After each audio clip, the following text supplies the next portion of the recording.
Judge Me, the show about the law in real life. I'm Devaki Mehta, joined by my co-host, Joe Fabish. Hey, Joe. Hey, how's it going? Good. And Andy Leonetti today. Hi, happy Thanksgiving, everybody. Happy Thanksgiving, just in time for the other holidays, including Festivus. We are talking about none other than airline grievances. That is more appropriate. Thank you.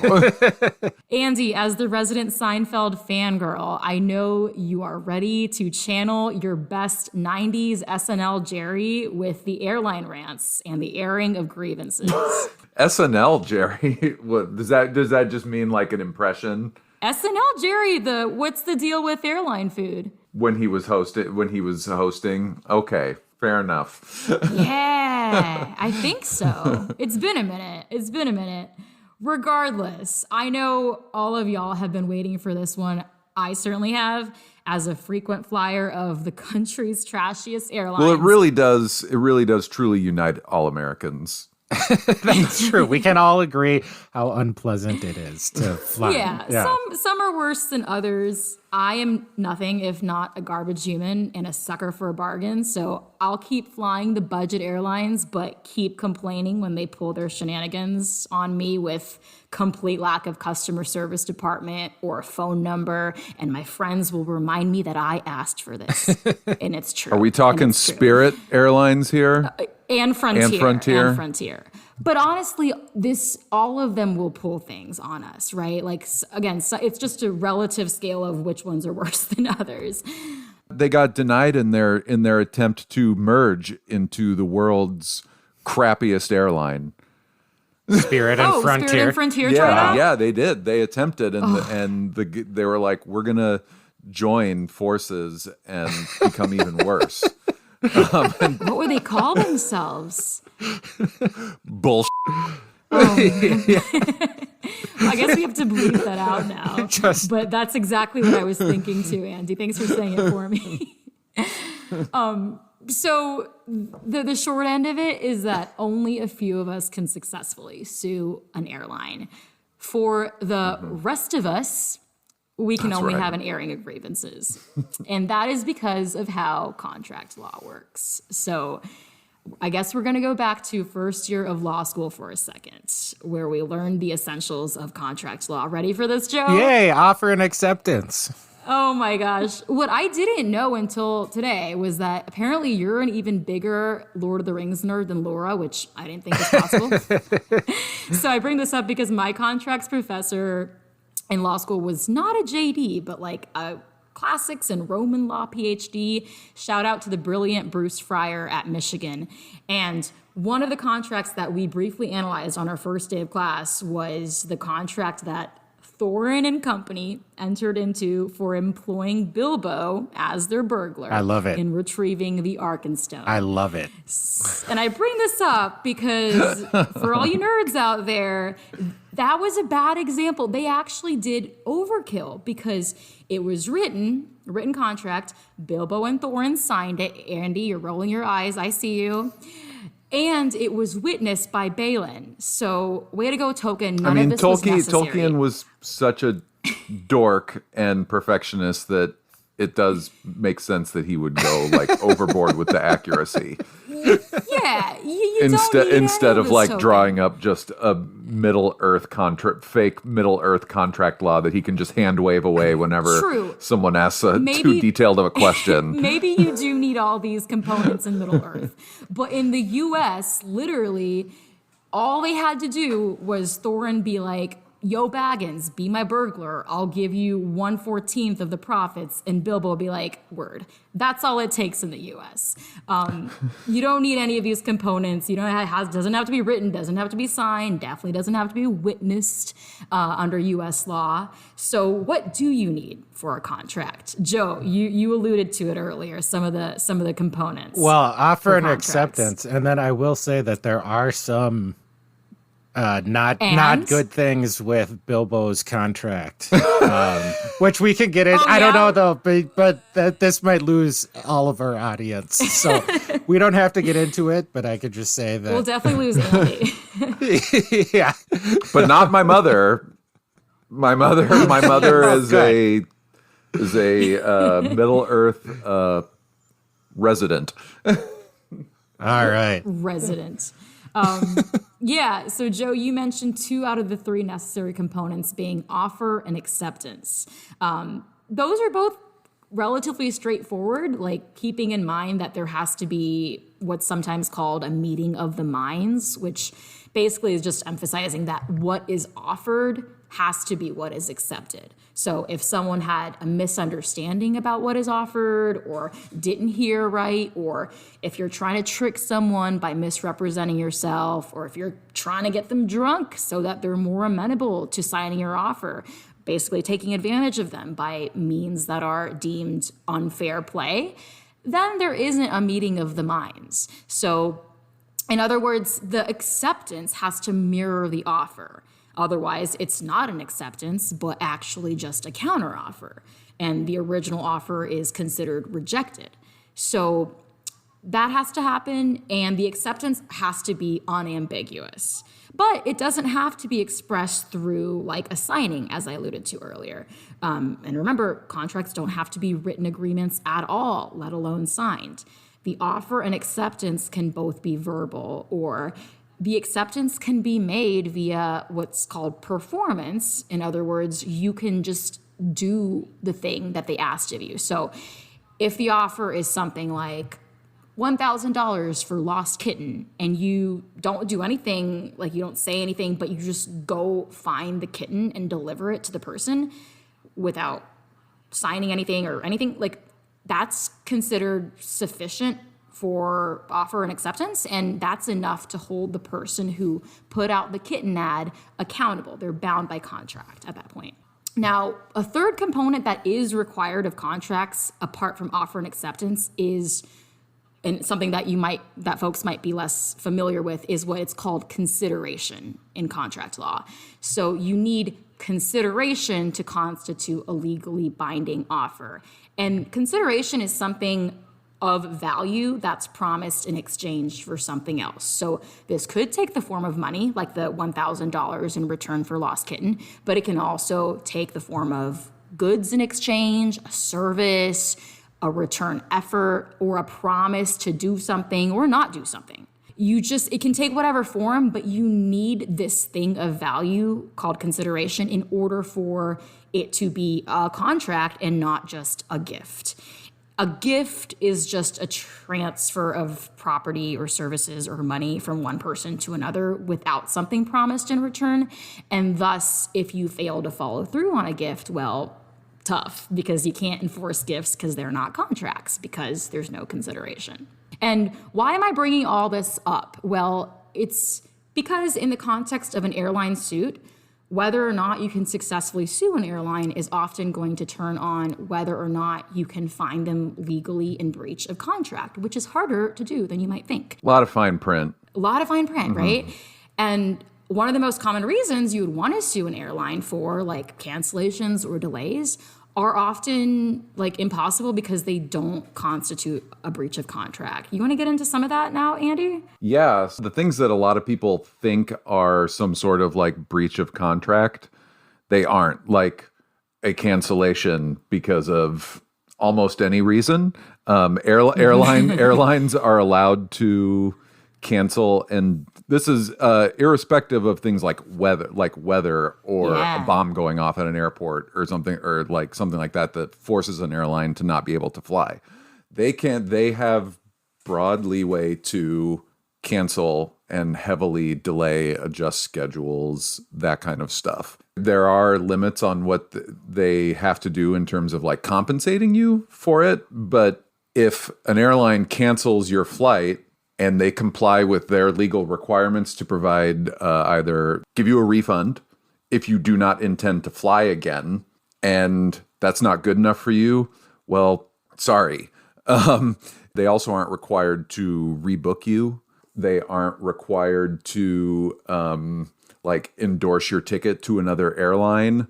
They don't have to provide you with a hotel. They do this because they don't want hundreds of thousands of people lighting up their customer service phone lines and making their desk workers jobs already way more miserable than they already are having to deal with us, right. especially on as Thanksgiving approaches. Yeah. Yeah, and you mentioned the fine print, and if you read the fine print, most airlines policies have something like they reserve the right to delay, reschedule, or cancel flights, and that's kosher under the FAA and whatever federal policies they have to comply with, right, Andy? That is exactly correct. They have requirements for compensation if you are denied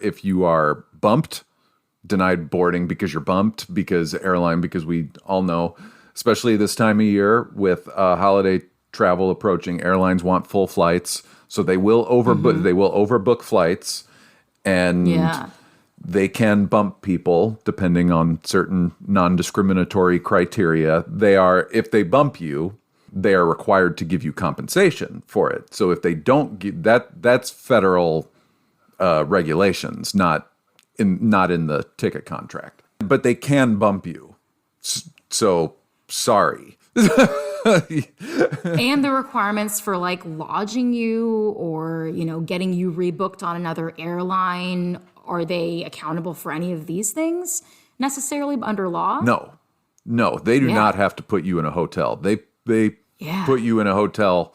I've been put up in a hotel by an airline before, which was nice. It was, but they could have made me lay on the ground at the airport all night if they wanted to. Which I'm sure I've done, which I'm sure all of us have at some point, right? Had that. Hopefully none of us were pulling a Tom Hanks in Terminal, eating some ketchup, mustard, and relish sandwiches on saltines because they were trapped in an airport overnight. But we've been there because I have tried to, again, airlines don't have to do this. They do it as a matter of like customer service, good policy. They're not required to do this. So the budget airlines like Spirit and Frontier straight up just like won't do this. And even like the legit airlines like American, United will do it if it's canceled for certain reasons. If it's canceled under reasons like weather or purportedly canceled for weather-related reasons, even though it looks like it's a bright sunny day where I'm taking off from and landing, which has happened to me, they can allege that it's weather-related and there's no oversight or accountability for them to like actually back that up with evidence. But if they allege that it's weather-related cancellations, then they are definitely not obligated to put you up in a hotel. That's correct. And this brings us to the point of contract remedies. So, what if you can bring something up like an issue with an airline, what are they obligated to do for you? Generally, courts prefer monetary damages as a remedy for breach of contract, and this is also known as compensatory damages. That will not be resolved in the 15 minutes you spend at the service desk yelling at someone at the airport. Exactly. just so we're clear. Well, I was going to get into that, right? So monetary damages are calculated based on like actual losses you've sustained as a result of the breach of contract. So these monetary damages are favored over what's known as specific performance, which is where the court orders the party who breached the contract to actually perform its promise as closely as possible. And the loser of the breach will often want the remedy of specific performance because monetary damages are somehow inadequate to fix the harm. For example, in the case of, there have been so many cases of people who had weddings scheduled where the airline caused them to miss their own wedding, or there was a case from last year where where Southwest had the entire family's flights canceled and the entire family missed the bride's wedding. In that case, like, it's not going to be enough for the airline to just give you money. Like, ideally, you'd want them to just specifically perform by getting your family to your wedding. And to your point, Andy, like, given the tight timeline on flights, it's impractical to get a court to order the airline to specifically perform their promise of getting you somewhere in time for the event, because, of course, court processes take time. Even with expedited injunctions, you're not going to get a court to turn around and order the airline to do what it promised in time to make your wedding. That's just the reality. So the end result is you will be SOL, and all you can end up getting is some amount of money that the courts deem adequate to make you whole. We almost got kicked off of inter-island flight in Hawaii. They wanted to split up me and my new wife because they were overbooked.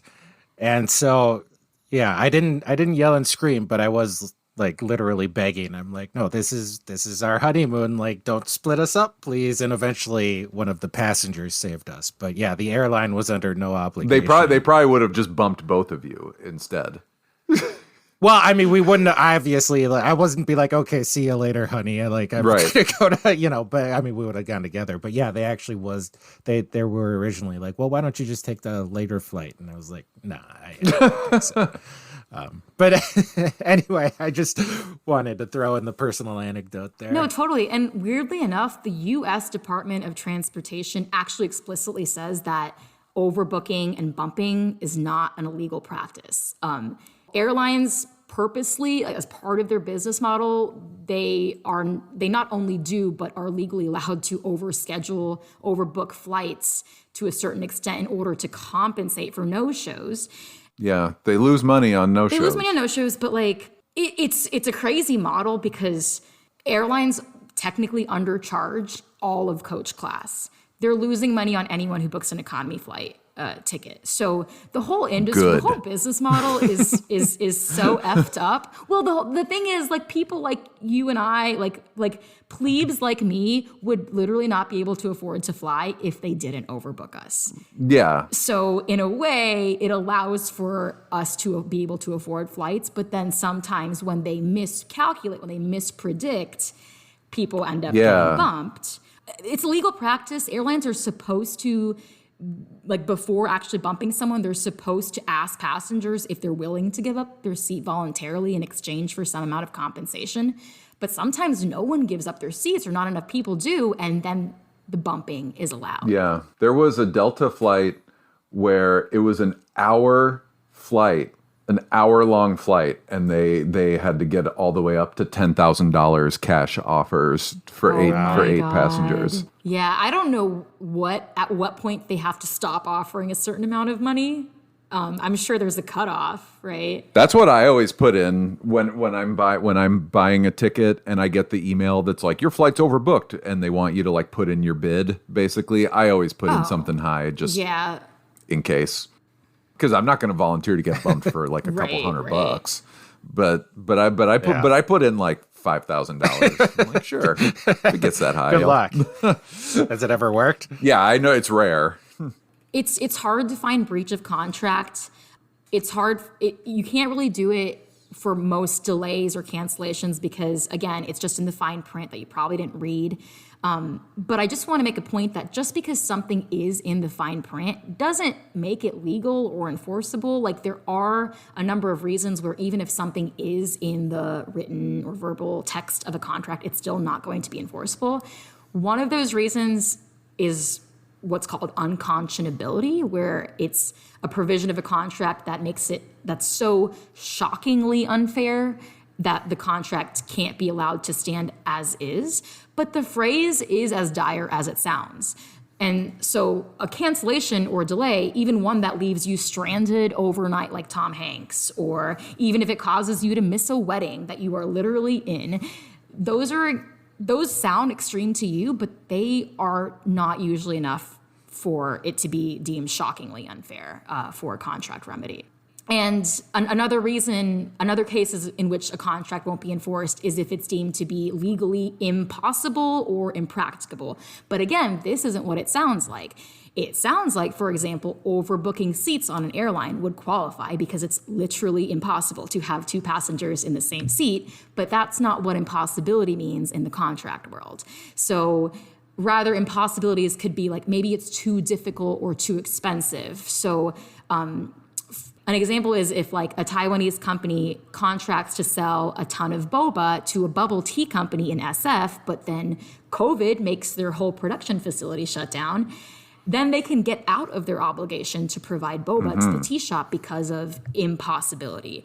And for all you bubbleheads out there, you might have noticed that tea shops were selling boba-less tea like 2 years ago because of this exact reason, because pretty much all boba is made and exported in Taiwan. But all this is to say, this sort of contractual impossibility favors the airlines, not the customer. The airlines can argue, oh, something was impossible because it was too expensive or too impractical. It's not a customer who's able to say, oh, it's impossible for you to sell 2 different seats, so you can't do this practice of bumping. That's not what impossibility means under contract.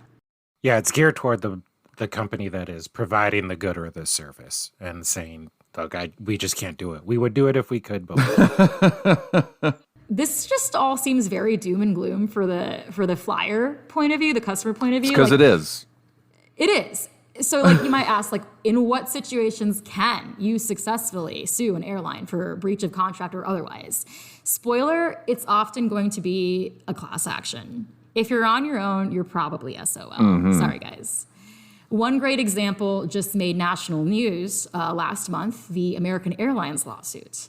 AA just settled a class action paying $7.5 million for overcharging customers for baggage fees, which sounds like a lot, but note that they made $1.2 billion in charging those fees, which is significantly more than any other airline that year. So that's totally fair, right, AA? I'm taking a trip in a week on Lufthansa, which I hear is very nice. Nice. They have good food too. However, their checked baggage fee for an overseas flight it's $75 per leg.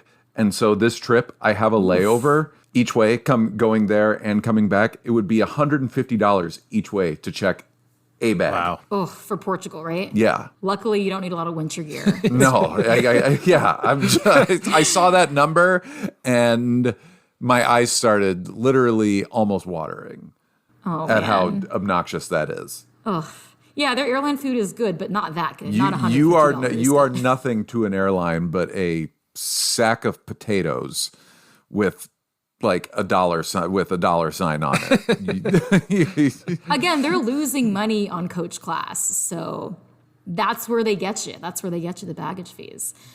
AA basically incentivized all their customers to either sign up for their loyalty program and like buy a bunch of AA flights in order to get points on their program to qualify for a certain status, and or partner with their AA partnered credit cards. And in both cases, the promise was, oh, you'll get all these free checked or carry-on checked bags, all these free checked bags. And that was the consideration, right? That's when it became a contract. When AA was saying, oh, like either sign up for our partner credit card or sign up for our loyalty program in exchange for free checked bags, because they were incentivizing the customer to sign up for a credit card or a loyalty program where they wouldn't have otherwise done so, because it's kind of a hassle. And so that's where a contract was found, even when the contract was as simple as not signing anything. It was as simple as the AA airlines speaking over the loudspeaker or showing a video that said, oh, you'll get a free checked bag if you sign up for a rewards program. That's all it takes. Putting out a video or just advertising over the intercom of the airline that you'll get free checked bags if you sign up for this, that was enough to constitute a contract. And that's why this class action was successful. Well, it settled. So is that a success? Maybe. But like, had it gone to court, it could have been successful under breach of contract, because this was now a contract where they promised, oh, you'll get free checked bags, even if it was over a promotional video, in exchange for signing up for this credit card. And then they were charged for the checked bags, which was then a breach of contract. Yep. But it's very specific. It's not only specific, but it's, again, a class action, which is going to get you likely to win rather than you individually bringing a suit. Because usually with airlines, you have to show a pattern of repeated action, right? If you show a pattern of repeated action where they have a practice of overbooking and bumping people, that's more than a single data point of you, or you can show that you were singled out on discriminatory grounds like race or something, then you can bring a successful suit, but it's very hard to show that as an individual. Before we move on to talk about the new thing that's going to make everyone mad, I think the word I forgot to use so far is refund, and I just want to make sure our listeners are aware that if your flight is canceled for whatever reason and you choose not to travel, you are entitled to a refund. That is a U.S. Department of Transportation regulation, just so we're clear.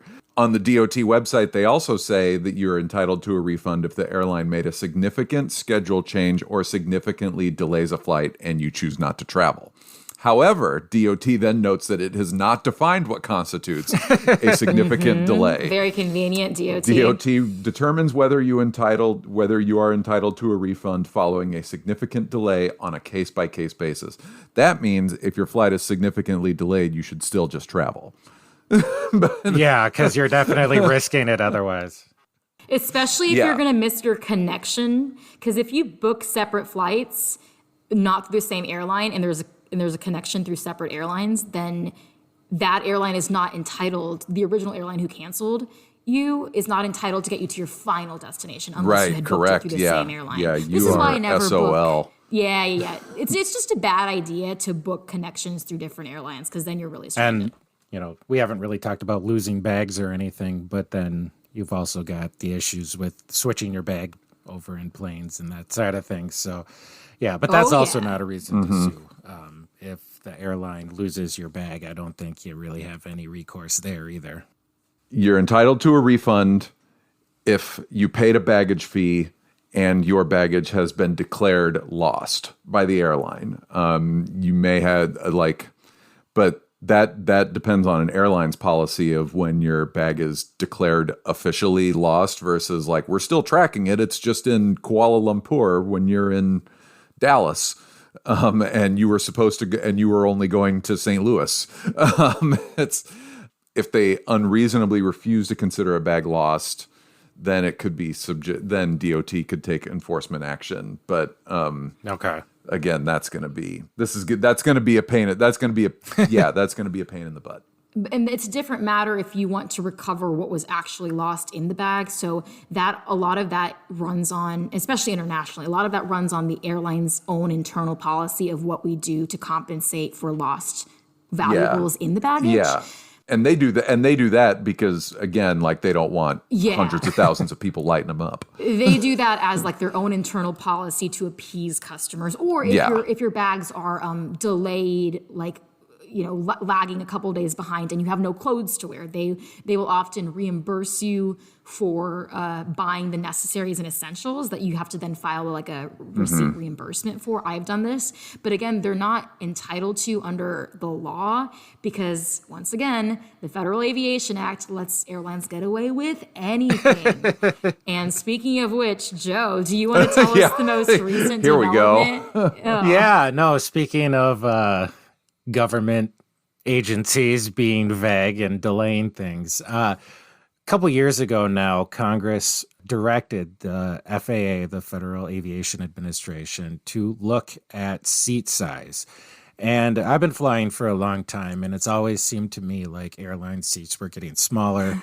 But I've also been getting wider, so I wasn't quite sure if it was all in my head. Credit, Joe. Yeah, but I wasn't sure how much it was and how much it was me and how much it was them, and it turns out it's both.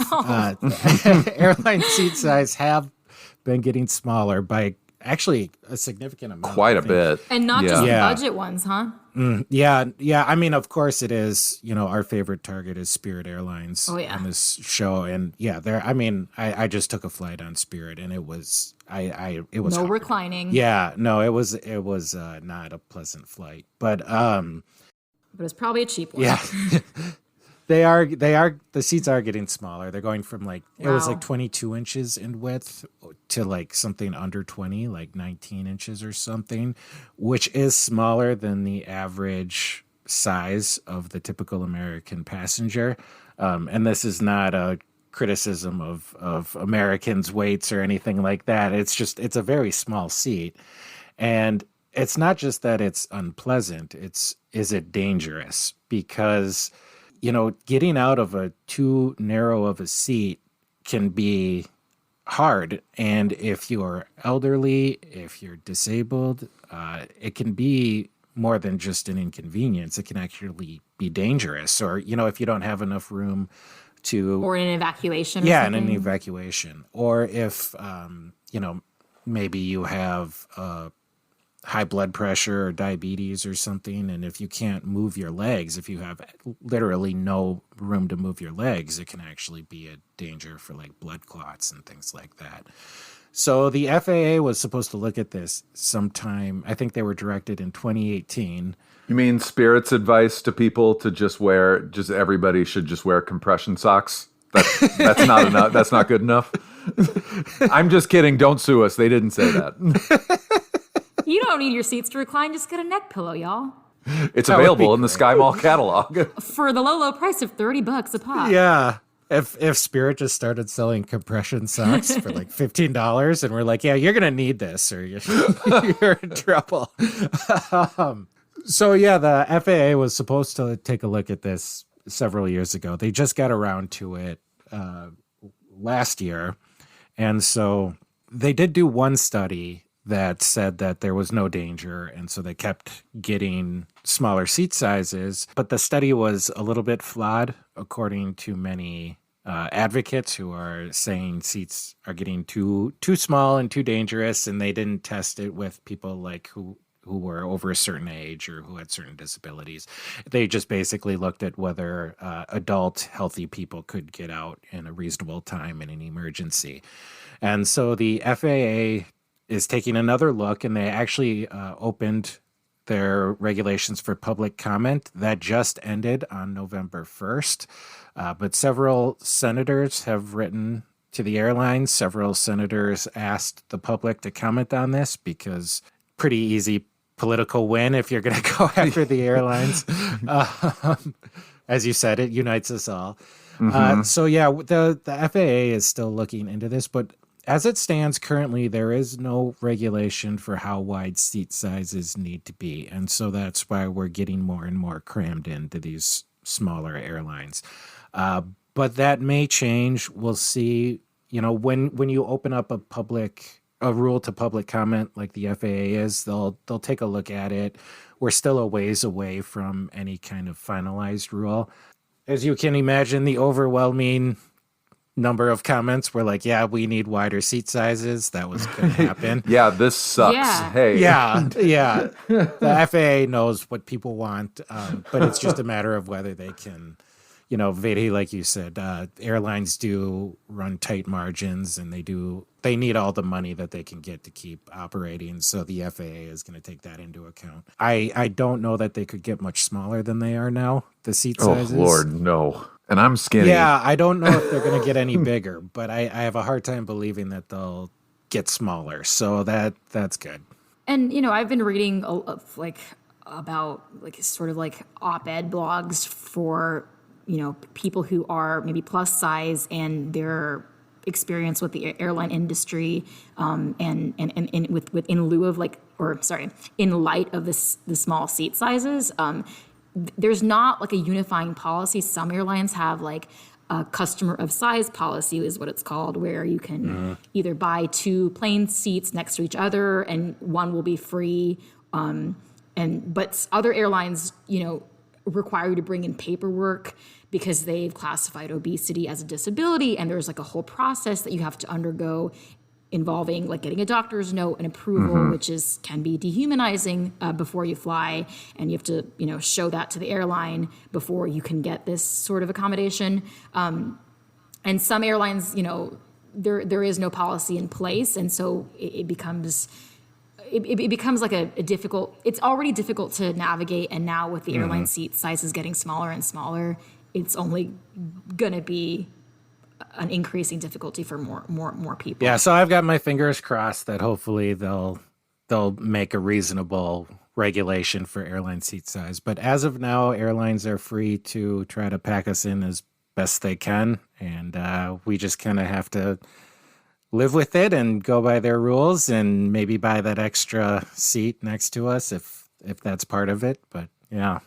Feel like we're drawing close to the end here. Sure. And I want to end this episode on a plea to our listeners.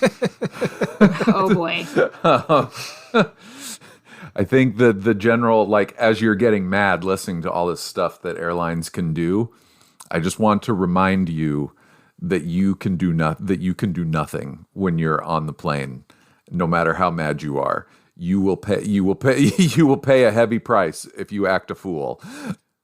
Luckily, I was just looking this up today as I was researching it was all over the news last year of how many complaints for unruly passengers were filed by airlines. Last year's was just like a totally world-shattering record in the U.S. There were over 6,000 reports. Wow. When for the year it usually averages in the low hundreds. In a bad year before the pandemic, a bad year was like 200 or something like that. This year, the pace is much lower. As of November 1st, the FAA has only received 2,178 reports of unruly passengers with 2 months left to go in the year. So that's much lower than last year's pace. And the pace has dropped off a ton since January and February when it was still really bad. That was when people were still getting really mad about wearing masks on planes. And not even for COVID related reasons, but I fly all the time, folks, and I have been seeing more and more people, co-passengers, getting denied boarding for any reason under the sun. Like, if you look at a gate agent the wrong way and they don't like how you look at them, they can deny you boarding. Yeah. So don't act a fool. The trick here, don't act a fool. If you're really concerned about getting to your destination on time, don't bring up your grievances until you have landed at your destination. Yeah. Show up early, be polite.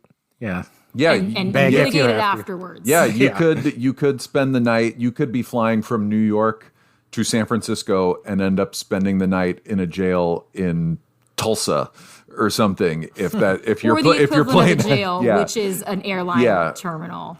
I've seen a guy go to airport jail before. It was, oh my gosh. He was, I just have to share this, I guess. He was spectacularly drunk at a restaurant. And I managed to avoid him talking to me for like a whole hour. I was like, please don't talk to me. Please don't talk to me. Please don't talk. But then when he got up to leave, he like stumbled and knocked over a table, and cops came quite quick.